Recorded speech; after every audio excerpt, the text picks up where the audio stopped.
আজকে আপনাদেরকে জাদুতে আক্রান্ত রোগীদের সম্পূর্ণ চিকিৎসা দেখাবো এবং সম্পূর্ণ চিকিৎসা কিভাবে করবেন এই বিষয়টি নিয়ে আলোচনা করব।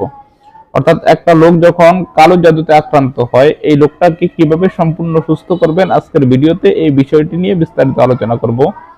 আমি মনে করি আজকের এই ভিডিওটি আপনাদের জন্য খুবই দরকারি, খুবই উপকারী এবং খুবই গুরুত্বপূর্ণ একটি ভিডিও। তাই ভিডিওটিকে না টেনে একটু শেষ পর্যন্ত দেখার চেষ্টা করবেন।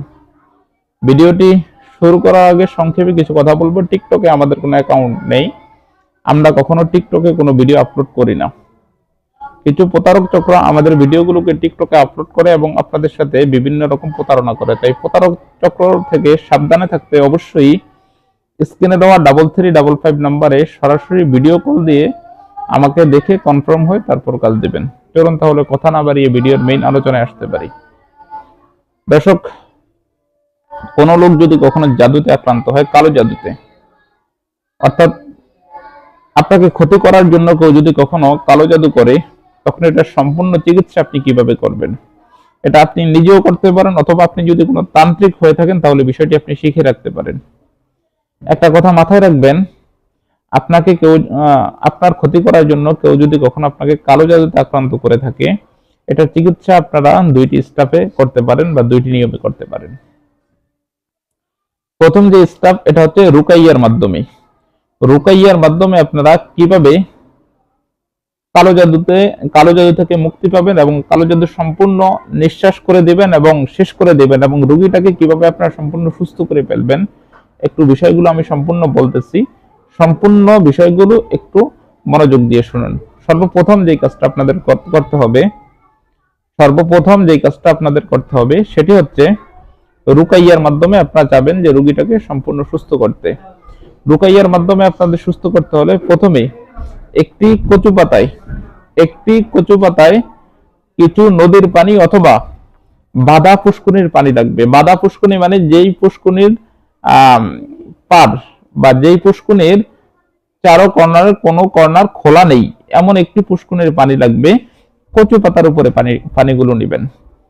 নেওয়ার পরে ওই কচু পাতার পানির উপরে, সেটা নদীর পানিও হতে পারে বা পুষ্করের পানি হতে পারে, তবে পানিটা নেওয়ার সময় শ্বাস বন্ধ করে নেওয়ার চেষ্টা করবেন। ওই পানিটা যখন কচু পাতার উপরে নেবেন, নেওয়ার পরে 7 বার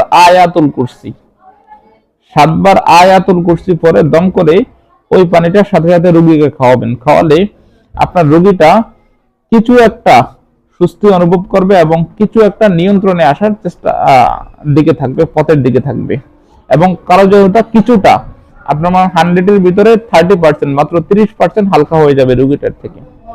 দ্বিতীয় স্টেপ, আপনি যেই কাজটা রোগীটাকে সুস্থ হলে করতে হবে সেটা হচ্ছে কিছু ফ্রেশ পরিষ্কার পানি যে কোনো একটা পাত্র করে নিয়ে নেবেন। নিয়ে নেওয়ার পরে ওই পাত্রের উপরে ওই যে পানিটা যে পাত্রতে নিয়েছেন ওই পানির উপরে 11 বার সূরাতুল ফালাক পড়বেন, পরে ফু দিবেন। 11 বার সূরাতুন নাস পড়বেন, পরে 11টা ফু দিবেন। আরেকটা দোয়া পড়বেন, দোয়াটা আমি এখানে লিখে দিচ্ছি বা আমি নিজেও বলতেছি। আউযু বিল্লাহি বিকালিমাতিত তাম্মাতি মিন শাররি মা খলাক। আউযু বিল্লাহি বিকালিমাতিত তাম্মাতি মিন শাররি মা খলাক। এই দোয়াটা 7 বার পড়বেন। তাহলে তিনটা জিনিসের কথা বললাম। যে পানিটা আপনি পাত্রতে নিয়েছেন, 11 বার সূরাতুল ফালাক, 11 বার সূরাতুন নাস এবং এই দোয়াটা 7 বার। তাহলে 11 বার করে ফু দিবেন সূরাতুন নাস এবং ফালাক, 7 বার পরে ফু দিবেন এই দোয়াটা পড়ে। দোয়াটা আমি একটু আগে স্ক্রিনে লিখে দিয়েছি, ওখান থেকে দেখে নেবেন। ফু দেওয়ার পরে এই পানিটাকে আপনি রোগীর গায়ে ভালো করে ছিটে দিবেন। একদম পায়ের তালু থেকে নিয়ে মাথার চুল পর্যন্ত পুরো গায়ে ছিটে দিবেন।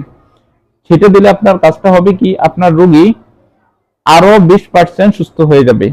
তাহলে 100-এর ভিতরে প্রথমে আপনি 30% সুস্থ করেছেন, তারপরে 20% সুস্থ করেছেন। এখনো 100% আপনার রোগী সুস্থ হয়নি, 50% এখনো সুস্থ হওয়ার কাজ বাকি আছে। এটার জন্য আপনার করতে হবে কি, 7 পুষ্কুনির পানি নিতে হবে, 7টা গাছের কাটা নিতে হবে, কালো গরুর দুধ নিতে হবে। সবগুলোকে একসাথে মিশ্রণ করে এটার ভিতরে 33 আয়াত কি এই সম্পর্কে আমার চ্যানেলে ভিডিও আছে, বা গুগলে গিয়ে 33 আয়াত লিখে সার্চ করলে আপনারা খুব সহজে পাবেন। এই 33 আয়াত পরে পানিতে 7টা পু দিবেন এবং ছুরি দ্বারা পানিটার ভিতরে এভাবে কাটবেন। এভাবে কাটলে এটাকে বলা হয় কাটা চিরার পানি। এই কাটা চিরার পানি দিয়ে রোগীকে 3 দিন গোসল করাবেন। 3 দিন গোসল করালে ইনশাআল্লাহ আপনার রোগী আরো 30% সুস্থ হয়ে যাবে। মোট 80% আপনার রোগী এখন সুস্থ। বাকি 20% আপনি যদি রোগীকে সুস্থ করতে হয়, সেটার জন্য আপনার করণীয় হচ্ছে সকালবেলা সূর্য যখন উদিত হয়, সকালবেলা সূর্য যখন উদিত হয় ওই সময়টাতে, সকালবেলা সূর্য যখন উদিত হয় ওই সময়টাতে আপনি রোগীকে, সূর্যের রোদ যখন পড়ে, আমি আপনাকে আমার পিছনে একটু করে দেখাচ্ছি, রোদটা যখন পড়ে তখন এমন ভাবে দাঁড়া করাবেন, করালে পিছনে একটা ছায়া পড়বে, পিছনে একটা শ্যামা বা ছায়া, রোগীর শরীরের গায়ে শ্যামা বা ছায়া পড়বে।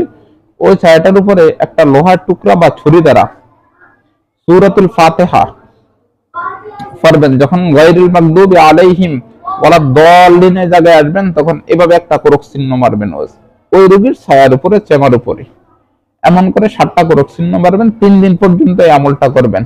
আপনার রোগীর উপরে যে কালো জাদুগুলো করে দেয় ওই কালো জাদুগুলো সাথে সাথে কেটে যাবে। আপনার রোগী এখন পরিপূর্ণ 100-100 সুস্থ। আপনার রোগী এখন পরিপূর্ণ 100-100 সুস্থ এবং সুস্থ হয়ে যাবে। এই যে এতক্ষণ পর্যন্ত কালো জাদু কাটার জন্য যে নিয়মটা বলেছি, এটা সম্পূর্ণ রুকাইয়ার সিস্টেম। এই সিস্টেমে আপনারা যে কোনো কালো জাদুতে আক্রান্ত রোগীকে রুকাইয়ার মাধ্যমে, আল্লাহর কালামের মাধ্যমে সুস্থ করতে পারেন 100%। এভাবেই আপনারা করার চেষ্টা করবেন। আরেকটি পদ্ধতি আছে, ওটা হচ্ছে কুফুরি। আরেকটি পদ্ধতি আছে কুফুরি। ওই কুফুরির পদ্ধতিটি আমি এখানে আলোচনা করতে যাব না, আগামীকালকে এ সম্পর্কে একটি ভিডিও আপনাদের মাঝে নিয়ে আসবো। আপনারা ওই ভিডিওটি দেখে কুফুরির মাধ্যমে কিভাবে কোন জাদুতে আক্রান্ত রোগকে আপনারা সুস্থ করবেন ও বিষয়টি আগামীকালকে ইনশাআল্লাহ আলোচনা করব। আগামীকালকে ভিডিও থেকে আপনারা দেখে নেবেন। তবে একটা রোগীকে কালো জাদু থেকে আপনি উদ্ধার করার সাথে সাথে ওই রোগীর শরীরটা কুফুরির মাধ্যমে অথবা ব্ল্যাক ম্যাজিকের মাধ্যমে অথবা তরিকার মাধ্যমে যে কোনো এক মাধ্যমে বন্ধ করে দেওয়ার চেষ্টা করবেন। না হলে যে ব্যক্তি তাকে কালো জাদুতে আক্রান্ত করেছে সে আবার করার চেষ্টা করবে। আমি হয়তো বিষয়টি আপনাদেরকে বুঝিয়ে বলতে পেরেছি, আশা করি আপনারা বুঝতে পেরেছেন। যদি না বুঝে থাকেন তাহলে স্ক্রিনে দেওয়া 3355 নম্বরে যোগাযোগ করে বিষয়টি আমার থেকে বুঝে নেবেন। ধন্যবাদ।